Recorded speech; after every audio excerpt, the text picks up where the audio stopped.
Et bien, salut à tous et à tous, c'est Passion Mécanique pour une nouvelle vidéo. Ça fait longtemps que j'ai plus fait de vidéo, mais je vous assure, je vais reprendre les vidéos bientôt. Parce que j'ai eu beaucoup de choses à faire, etc. à côté. Donc là, on est sur une vidéo un petit peu plus courte. Bon, là, on a un tracteur d'un client, que je suis en train de refaire. Il n'y aura pas de vidéo dessus, il y aura peut-être un short quand il sera fini. Donc, la reprise des vidéos, c'est pour bientôt. On a déjà celle-ci. Donc voilà. Donc, qui va pas durer très longtemps. Donc, c'est une tondeuse gratos que j'ai eue. Voilà. La saison revient. On est le 22 mars. Donc, c'est le début du printemps. Et donc, encore une tondeuse gratos maintenant qui arrive, vu que la saison recommence.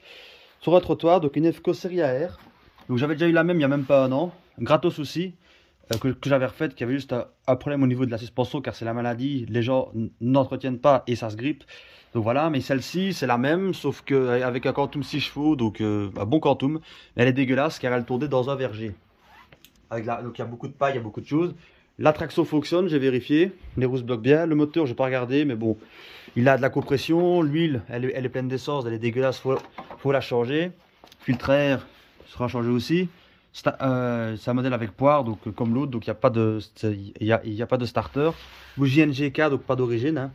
Même quand on voit la tête de la bougie, elle ne doit pas être si vieille que ça. C'est une bougie, c'est une tondeuse qui était entretenue avant d'être à l'arrêt. Et elle était à l'arrêt en fait parce que elle démarre plus et là c'est pas grippé en fait, c'est carrément cassé en fait, c'est la maladie, hein. Les gens ne graissent pas et là c'est même pas grippé comme sur l'autre, c'est cassé, donc ça se balade. Donc autant vous dire que les pièces FCO on s'est retrouvé, mais c'est tellement cher que je vais condamner carrément, la mettre sur une hauteur moyenne pour ne pas que ce soit trop bas ni trop haut et la vendre comme ça comme l'autre quoi. Parce que là c'est carrément pété, donc ça encore pire que l'autre quoi. Donc j'ai juste pas le kit mulching. Donc FCO, donc le bac est un peu troué ici, mais sinon voilà, elle est propre. Il y a juste la poignée qui manque encore ici. Voilà, donc elle est dégueulasse. On peut voir que la poignée de lanceur a été mordie par un chien. Ça c'est marrant. Voilà. Mais bon, elle fonctionne encore. Donc tondeuse de 2009, voilà, qui était vendue dans un magasin près de chez moi. Comme l'autre aussi, parce qu'ils sont vendeurs FCO. Et elle était dans mon village, voilà. Donc une série AR jusqu'au début des années 2012-2013. Châssis alu, traction assez solide de base. C'est pas le point faible de ces machines là, c'est vraiment la hauteur de coupe qui pose problème. Donc les roues par contre elles n'ont pas de jeu du tout, c'est vraiment c'est des bonnes bases en tout cas, parce qu'elle a beaucoup servi. On peut voir que les roues franchement c'est vraiment, il n'y a pas de jeu du tout dedans, donc c'est de la bonne construction on va dire en général. Niveau des roues on n'a jamais trop de problèmes sur ces versions là, à part l'intérieur comme sur l'autre que j'avais qui était pété ici en plastique. Ici elle n'a rien, donc voilà nickel. Donc elle est bourrée de paille, il faudra la nettoyer. Et il manque le câble de gaz en fait, parce que de base il y a toute une commande ici, allez, un tablier FCO avec la manette de gaz, bon elle est manquante. Donc rien n'est grippé car elle dormait au sec. Voilà, voilà, rien n'est grippé. Donc il va falloir un gros entretien, un nettoyage, bidouiller pour la hauteur de coupe. Bidouiller pour la hauteur de coupe. Et voilà, voir si tout fonctionne, etc. quoi. Il faut un bon nettoyage. Et la peinture, voilà, ça c'est la maladie aussi, ça tient jamais quoi là-dessus. Peinture de piètre qualité et surtout ça se barre quoi. Très bon châssis, mais peinture merdique, un peu comme sur les Landboy. Voilà. Donc on va voir si on peut pas mettre un câble de gaz pirate, ce qui ne serait pas trop compliqué à trouver. Parce qu'un câble de gaz, sans la manette, c'est quand même 25 ou 30 euros quoi. Donc c'est une tondeuse dans l'état bien propre avec tout l'entretien fait, même si la traction elle est bloquée, ça peut se vendre entre 120 et 130 euros. Donc on a été coupé. Donc voilà, ça peut se vendre entre 120 et 130 euros. Je sais bien que c'est très très dur à croire parce que bon, quand on voit l'état, on se dit non, ça vaut jamais ce prix-là. Mais bon, bien propre, ça peut se refaire assez bien. Donc voilà, donc vous reverrez bientôt cette tondeuse là sur la chaîne. Je sais pas si je vais en faire une vidéo complète parce que bon voilà, c'est un entretien basique, comme j'en ai déjà fait plein de fois sur ma chaîne. Mais voilà, c'est intéressant de vous la montrer. Donc sur un trottoir, qui devait aller à la ferraille. Mais clairement, quand je l'ai vu, je me suis dit franchement, est-ce que je la refais? Parce que grec, que à mon avis, les cliquets de traction, il faut les graisser. Parce qu'elle fait un peu de bruit, mais voilà, graissage, décliqué, peut-être aussi à prévoir, mais les roues ne sont pas bloquées. On a bien la roue libre au niveau de quand on recule. Donc le cliquet est bien libre, mais à mon avis, un petit coup de graissage ne serait pas de refus vu le bruit qu'elle fait. Donc voilà. Donc c'est des très bons moteurs, c'est des Quantum 6 chevaux. C'est de génération de 2010 ça.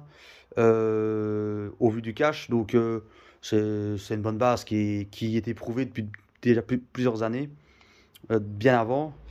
Voilà, donc on peut voir juste que le cache pour l'échappement a un peu de travers, mais voilà, tout fonctionne. En fait, elle est dégueulasse, mais voilà, tous les câbles, etc., tout est en place, donc voilà. Mais l'attraction, la hauteur de coupe, c'est la maladie, quoi. Voilà. Il y a juste un tout petit trou ici, on peut voir ici, tout petit trou, j'ai oublié de vous le dire. Mais ça peut facilement se refaire. C'est pas la fin du monde, quoi. Ça, c'est malheureusement le problème avec l'alu, c'est que ça rouille pas, mais ça casse net. Ça se déforme pas comme de la tôle, ça casse net carrément. Et c'est fort lourd généralement, puisque c'est fort épais comme alliage. Donc voilà. Donc je vais juste vous la montrer. Donc je m'excuse encore pour l'absence, mais j'ai aussi une vie à côté. Donc voilà, j'ai beaucoup de choses à faire, donc je m'en excuse. Mais il y aura beaucoup d'autres tracteurs sur là. Donc le Circe que je vous ai présenté, qui est là, va être mis en état, etc. On va rouler avec, ça va être génial.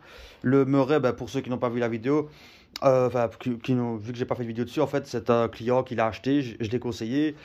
La poulie de boîte était voilée, je l'ai dévoilée, j'ai démonté tout le pont, j'ai remis une courroie neuve car la courroie qui est dessus était cassée. Le bordel, si vous avez un tracteur comme ça, changer la courroie, il faut démonter le poids arrière parce que la poulie est collée au châssis, donc pas de passe pour la faire passer par rapport à qui a le moteur à l'avant. En plus, la courroie sautait tout le temps, donc les tendeurs sont vissés à fond. Et on a juste un petit problème de tension au niveau de la courroie, c'est-à-dire qu'elle est trop tendue, un petit peu trop. Donc quand on appuie sur la pédale, il ne s'arrête pas complètement, mais voilà, tout fonctionne. J'ai fait tout l'entretien, filtre air, filtre essence, faut que je graisse encore un peu tout. Et puis on sera bon, quoi. Voilà, ça c'est pour un client, mais bon, je vous le filme pas parce que c'était tellement des galères avec ce tracteur-là. Pour filmer, franchement, déjà, sans filmer, c'est déjà difficile d'accès, alors s'il faut en plus que je filme, laissez tomber, quoi. Et là, on a un autre tracteur, c'est d'un client que je vais vous montrer. D'un client, en fait, j'ai fait une petite vidéo. Donc le 13 sec que j'ai mis en pièces, il est là, voilà. Donc j'ai gardé quelques pièces que j'avais fait à un poste. En fait, c'était un moteur qui était mort, qui avait fait une amorce de serrage avec la bielle qui s'est dévissée. Donc j'ai démonté tout le moulin, voilà. Il me reste encore juste une soupape. Voilà, donc je l'ai pas refait parce qu'en fait il est plutôt propre au niveau du cylindre. Mais le problème c'est que comment on appelle ça encore, le coussinet de bielle avait quand même pris vachement cher avait pris vachement cher. Donc voilà, en plus il fallait revisser la bielle au couple et je n'ai pas de clé dynamométrique parce que c'est vraiment strict là-dessus parce que vu que ça a des fortes contraintes. En fait, il a fait un genre d'amorce de serrage. Et en fait, au lieu que ce soit le cylindre qui est pris, en fait, c'est le coussinet qui a morflé et qui a fait dévisser la bielle. Je vous mettrai peut-être des photos. Donc ici, on a le Circe. Bon, j'ai reçu le silencieux parce que l'autre était pété. Donc je vais l'installer. Il y aura encore plein de vidéos dessus. Et là, c'est le tracteur, un autre tracteur que j'ai. Donc lui, je l'ai mis en pièces. J'avais redémarré le moulin et je l'ai donné au gars qui m'a donné celui-là. Que j'ai mis en pièces pour garder. Ça c'est le tracteur, donc il me l'avait donné, j'ai réparé le moulin et je lui ai donné. Et il m'a laissé le châssis que j'ai déjà mis en pièces, j'ai déjà vendu la table de coupe, le volant, lui je l'ai pété parce qu'il m'emmerdait. Et le réservoir, etc. Tout ça, c'est pour des pièces. Voilà, voilà. Le pare-buff à l'avant aussi, il y a le pare-buff à l'avant qui peut être intéressant parce que c'est d'origine Alco Castle Garden. Donc il faut encore que je démonte tout. Voilà, j'ai clairement pas encore eu le temps de faire ça. Et voilà. Donc j'ai vendu aussi le siège, mais voilà, je l'ai pas refait parce que quand j'ai enlevé le moulin, il me fallait que je remette au-dessus, surtout que la table de coupe était pas en si bon état que ça. J'ai pas eu le capot avec, j'ai pas eu le bac. Donc voilà, clairement. C'est juste pour les pièces. Je voulais faire un petit projet sympa en mode un peu karting, le modifier, mais le problème c'est que c'est une boîte hydro, donc elle va vachement prendre dans la figure si on fait de la vitesse avec. C'est pas vraiment ce qu'il faut, c'est une boîte manuelle plutôt qui serait sympa. Et il est trop haut, quoi. Clairement, pour faire de la vitesse avec, il n'est pas du tout adapté. Parce que je sais bien qu'il y en a, il m'avait dit, ouais, fais un projet kart avec ça. Ouais, mais bon, le problème c'est que c'est pas du tout adapté au niveau du châssis, enfin de l'architecture et de la boîte. Voilà. Donc là, c'est juste une mise en pièces et puis c'est pour vendre et puis le reste à poubelle. Ça, c'est le tracteur du client, ça c'est la tondeuse et puis voilà. Donc, c'est un peu aussi une vidéo mise à jour en même temps. Je me suis dit, bon, je vais quand même faire une petite mise à jour. Là, on a encore la Victa, il y a encore plein de tondeuses ici, hein, voilà, hein, qu'il faut que je m'y attaque. La Power Plus, elle est à vendre pour ceux que j'avais refaites, le faisceau, etc. Bon, vu que ça a été l'hiver, elle s'est pas vendue. La petite Alco, voilà. Donc, je m'excuse vraiment parce que j'ai vraiment plus du tout eu le temps. Donc voilà. Donc merci d'avoir vu la vidéo. À la prochaine et en espérant se revoir très vite. Il y a une vidéo qui devrait normalement arriver qui devrait vous plaire. Salut les gars!